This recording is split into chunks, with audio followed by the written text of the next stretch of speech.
Alors, pendant le Festival de Cannes, nous, dans Smart Tech, on s'intéresse aux technologies qui vont transformer ce cinéma, comment la création va bouger, va peut-être être bousculée, chamboulée par notamment l'arrivée de l'intelligence artificielle.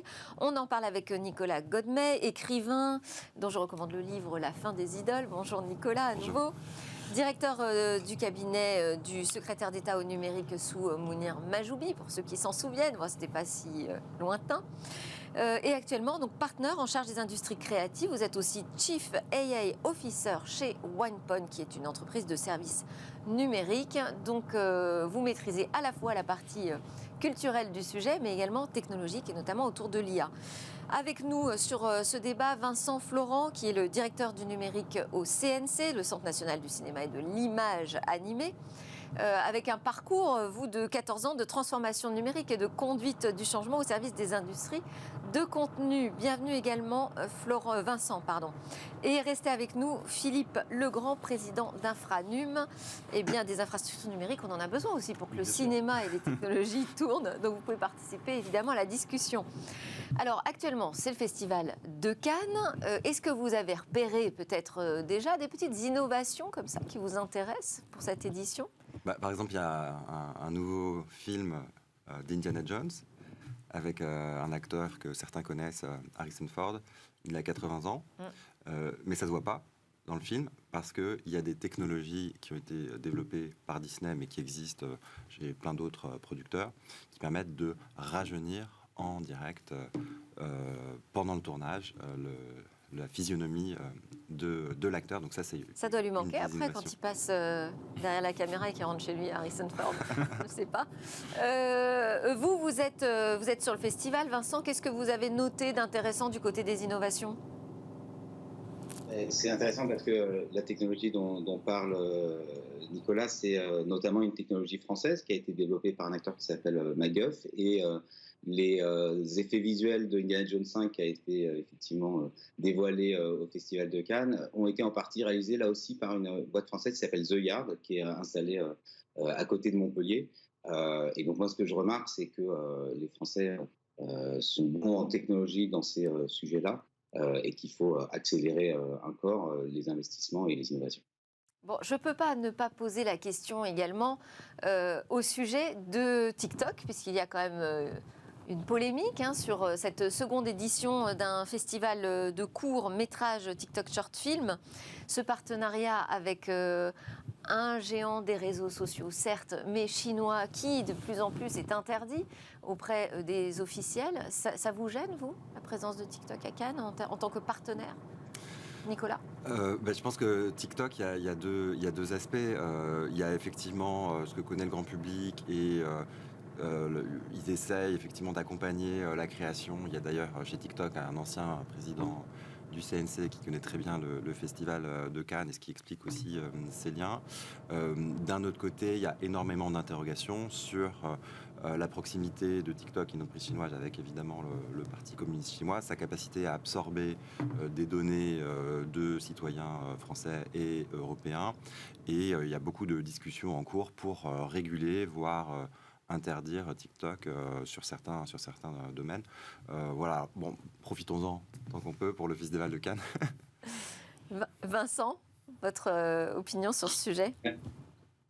Nous, on n'a aucun problème, bien au contraire, à travailler avec les plateformes. La condition est simple, c'est qu'elles puissent respecter les règles du jeu de la création. Et donc, ces règles du jeu, c'est notamment de pouvoir s'assurer qu'ils luttent contre le piratage sur leur plateforme, et d'autre part, qu'ils puissent contribuer à la création en stimulant des initiatives qui ciblent les créateurs.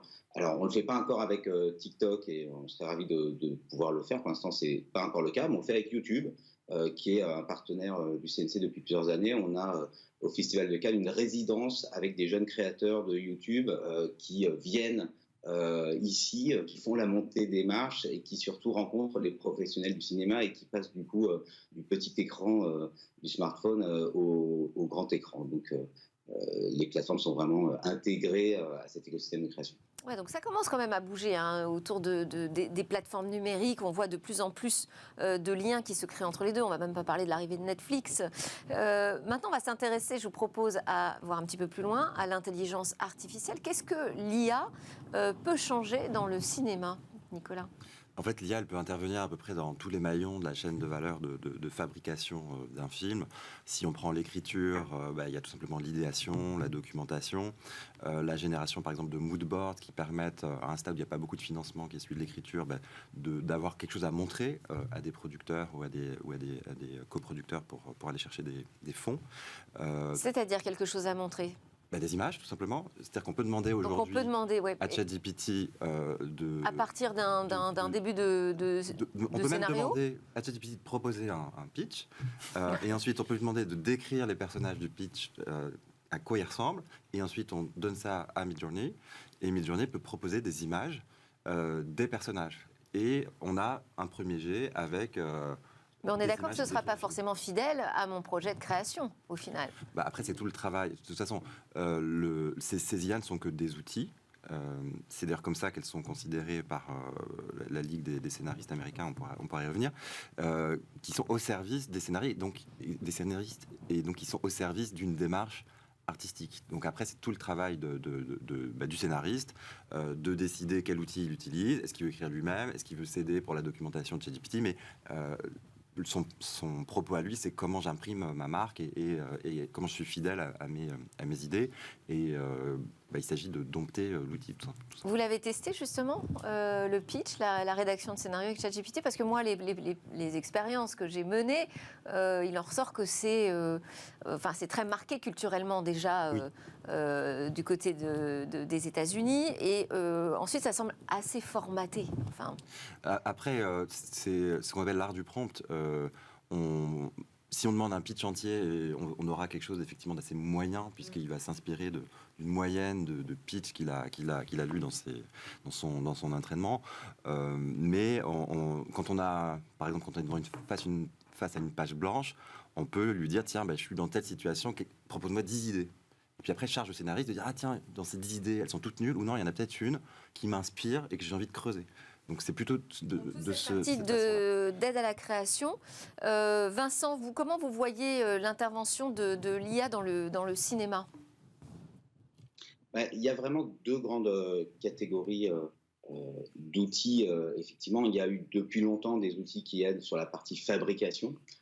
Et donc on a parlé des outils sur les effets visuels, de Face Engine, de rajeunir, d'échanger des visages, etc. Donc ça existe depuis quelques temps. On voit de plus en plus maintenant des technologies sur le doublage aussi, qui permettent de s'appuyer sur la voix originale du comédien, qui permettent de changer le mouvement des lèvres pour que ce soit synchronisé avec 37 langues différentes si vous le souhaitez. Il y avait également des technologies en post-production. Donc il y a une œuvre de Raoul Peck qui a été entièrement colorisée à base d'archives par des technologies d'intelligence artificielle. Donc vraiment tout ce qui est fabrication. Et puis, évidemment, ce qui enflamme l'imagination en ce moment, c'est les intelligences artificielles génératives, parce qu'on touche là à la création. C'est ça qui est nouveau. On est dans un domaine qu'on pensait réservé à l'humain. On a tous vu passer ces images du pape en doudoune ou de la bande-annonce de Star Wars façon Wes Anderson. Et évidemment, là, ça pose des problèmes potentiellement sur le droit d'auteur, des questions en tout cas. Donc, il y a une interrogation là-dessus.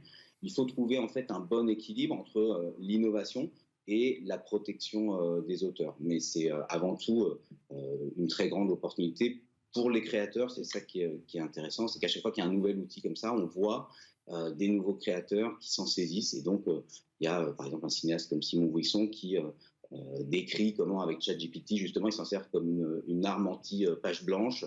Il fait un ping-pong d'idées, ça le relance, mais au final, c'est bien sa création qui est à l'écran. Alors, je ne sais pas si au CNC, vous recevez les dossiers justement de présentation de projets pour des nouveaux films. Est-ce que vous encouragez ou non l'intervention d'un ChatGPT? Est-ce que vous allez vérifier si ça a été créé par des humains ou pas? Est-ce que c'est un critère aujourd'hui qui va pour ou contre les producteurs quand ils vous proposent un nouveau projet au CNC? Je dirais que pour l'instant, notre point de focalisation, c'est plutôt, d'une part, aider les technologies. Donc vraiment s'assurer qu'il y ait des Français, des Européens qui puissent développer ces technologies d'innovation au service de l'image, parce qu'on sait bien que c'est de cette façon aussi qu'on peut prendre les premières places mondiales dans les filières de l'image. Donc, c'est tout le sens du plan d'investissement dont les résultats ont été dévoilés au Festival de Cannes par la ministre de la Culture, Rima Abdul-Malak. Donc, c'est le plan France 2030 qui accompagne à hauteur de 350 millions d'euros des projets de studios numériques, de studios de tournage, de formation. On y reviendra peut-être. Et l'autre sujet, c'est protéger les auteurs. Nicolas l'a dit, ça a été considéré aux États-Unis comme un outil, et un outil qui ne génère pas de droits d'auteur. Donc, au final, il ne peut pas y avoir un scénario signé par ChatGPT. C'est considéré comme un outil qui a permis d'aboutir au résultat final. Et donc, nous, en particulier, on n'a pas de clause non plus là-dessus, du moment que le travail de l'auteur est respecté. Vous en attendez quelque chose, vous, du cinéma transformé par la technologie, Philippe ? Alors, le cinéma transformé par la technologie nécessite la technologie en amont, donc évidemment tout est lié, bien entendu. On parlait des données, de l'hébergement des données et du respect des règles. Moi, j'attends sur, par exemple, le festival TikTok, et pour rebondir là-dessus, si vous me le permettez, Bien sûr. le fait que les règles doivent être respectées par tout le monde, donc on parle bien entendu du droit d'auteur en l'espèce, mais même du RGPD, de la protection des données des utilisateurs. Vous avez vu que la semaine dernière, Meta a été condamné à une amende de 1,2 milliard d'euros pour ne pas respecter le RGPD. C'est une condamnation irlandaise. Oui, j'en attends beaucoup de choses. Ça interroge, mais en même temps, d'un avis extérieur et pour être utilisateur, bien entendu, de ces outils d'IA au quotidien. Vous savez que c'est l'IA qui nous permet aujourd'hui de réussir le plan France Très Haut Débit. S'il n'y a pas des outils d'intelligence artificielle, nous ne pourrions pas exploiter les 12 000 rapports quotidiens que nous recevons sur les installations pour les confronter avec la réalité. Sans ces outils-là, nous sommes complètement démunis parce que les hommes, il faudrait des armées de personnes qui eux-mêmes devraient se synchroniser pour comparer les rapports. Ce sont des formidables outils. Je pense que ça n'est que cela. Et d'ailleurs, l'utilisation de ChatGPT ou d'autres outils de cette nature relève d'un certain savoir-faire. Ça n'enlèvera pas la création, ça l'accompagnera. Je suis certain que ce n'est pas à une IA qu'on va pouvoir confier la substantifique moelle de la création et que tous les auteurs auront bien sûr leur place. Est-ce que chez OnePod, quand vous rencontrez les industries créatives, elles font le même accueil que vient de faire Philippe à ces technos ? Alors en fait, ça dépend à qui on parle. Si on parle par exemple à une directrice d'innovation chez Newen, elle embrasse ça, mais elle dit par contre, mes créatifs, il faut que je les rassure. Et elle avait un exemple assez intéressant. Quand vous recevez un scénario et que vous êtes directeur de production ou que vous êtes costumier, à un moment, il faut dépouiller le scénario pour le transformer en un plan d'action opérationnel, pour dire j'ai besoin de tel costume à tel moment, etc. Ça s'appelle la phase de dépouillement. Ils ont proposé une IA qui permettait de comprendre le scénario et de dire voilà, il faut tel type de costume à tel endroit. Et alors au début, la costumière était un peu inquiète en disant mais ça va me prendre mon travail. Et puis finalement, ce qu'explique la directrice de l'innovation de Newen, c'est qu'elle a compris que ça lui permettait de gagner du temps pour en passer plus dans le choix des costumes, pour aller faire les boutiques et pour faire son travail vraiment créatif de trouver le meilleur costume. Donc l'accueil est différent en fonction des types de populations auxquelles on s'adresse. Il faut l'expérimenter, l'accompagner. Alors, il y a d'autres technologies intéressantes, ce sont toutes les technologies immersives. Pour l'instant, ça reste un peu gadget, il me semble, non, dans le cinéma. Vincent, pardon, je vous interpelle. Ce qui développe beaucoup, c'est ce qu'on appelle la production virtuelle. Ça, c'est une technologie qui a été développée notamment par Disney sur la série The Mandalorian. Et c'est les images que vous avez peut-être vues de ces écrans LED géants, donc comme des énormes panneaux LED, et on tourne directement devant ces écrans LED. Ça remplace un peu le fond vert où on doit filmer devant un fond et ensuite en post-production incruster les décors. Là, c'est pas ça, on projette en temps réel et surtout quand on déplace la caméra, il y a un effet de parallaxe en temps réel, c'est basé sur ces technologies de temps réel qui viennent notamment du jeu vidéo. Donc ça se développe beaucoup.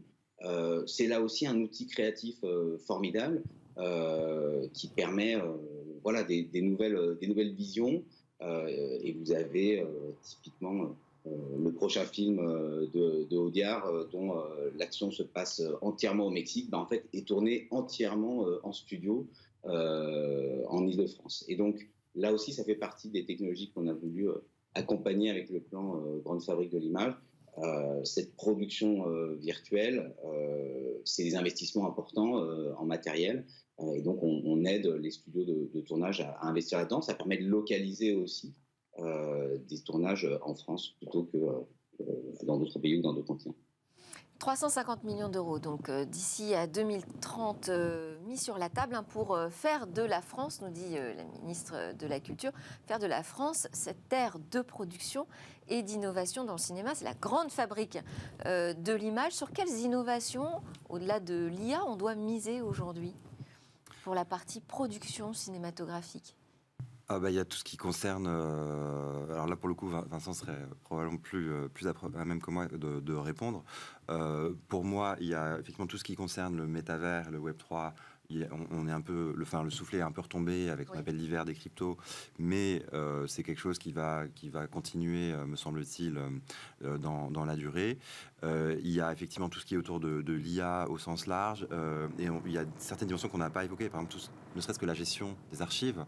La découvrabilité des contenus, donc toute la phase aval, une fois qu'on a des contenus qui ont été créés, comment est-ce qu'on les gère? Nous, par exemple, on accompagne l'Institut national de l'audiovisuel, ça pourrait intéresser d'ailleurs le CNC également, pour l'aider à segmenter tout son patrimoine audiovisuel depuis l'existence de la radio, et donc découper finement, de façon sémantique, les journaux télévisés, savoir qui apparaît à l'écran, quelle voix on entend, etc., pour ensuite avoir des moteurs de recherche et de recommandation qui soient beaucoup plus performants. Donc ça, c'est aussi des technologies qui peuvent être intéressantes et qui sont en aval de la phase de production. Vincent, sur ces technologies sur lesquelles on doit miser demain pour transformer le cinéma en France? Oui, il y a évidemment toutes les technologies numériques dont on a déjà parlé, mais peut-être avant ça, il y avait le sujet des studios de tournage. Les studios de tournage, en France, on avait un retard à rattraper. Depuis la nouvelle vague, le studio en France est un peu passé de mode. Les cinéastes de la nouvelle vague ont eu une autre innovation technologique de l'époque, les caméras légères, la possibilité de tourner en extérieur. Ils s'en sont pleinement saisis et ça a été un renouveau créatif important. Mais le studio de tournage est devenu un petit peu le symbole du cinéma bourgeois, du cinéma à la papa, et les cinéastes n'en voulons plus. Aujourd'hui, évidemment, les séries se tournent principalement en studio. Tous les effets visuels qu'on a décrits, c'est en studio. Et donc, on a besoin de studios de tournage et on manquait en France de surface, de plateaux. On manquait de ces grands décors en extérieur qu'on appelle des backlots. Et on manquait de ces technologies numériques dont on a parlé sur les effets spéciaux, sur la production virtuelle, sur les technologies du temps réel, et même chose pour l'animation ou pour le jeu vidéo. Donc c'est vraiment sur l'ensemble de ces technologies-là et de ces infrastructures-là que le plan cherche à intervenir, ce plan de fabrique de l'image. Donc vous l'avez dit, 350 millions d'euros. Ça va permettre d'accompagner des projets de studio de tournage, des projets de studio numérique, donc effets spéciaux, animation, jeux vidéo, et puis de la formation. C'est important de modifier la façon dont on forme et puis d'ouvrir cette formation. On veut au global doubler nos capacités de tournage, on veut aussi doubler le nombre de personnes dans la filière parce qu'il y a des besoins en très forte augmentation. On veut former aussi à ces nouvelles technologies. L'exemple qu'on donnait sur ces technologies de production virtuelle, évidemment, ça change le métier de directeur de la photographie, mais ça change aussi le métier des décors, ça change le métier d'auteur. D'une certaine façon, on n'écrit pas de la même façon avec ça.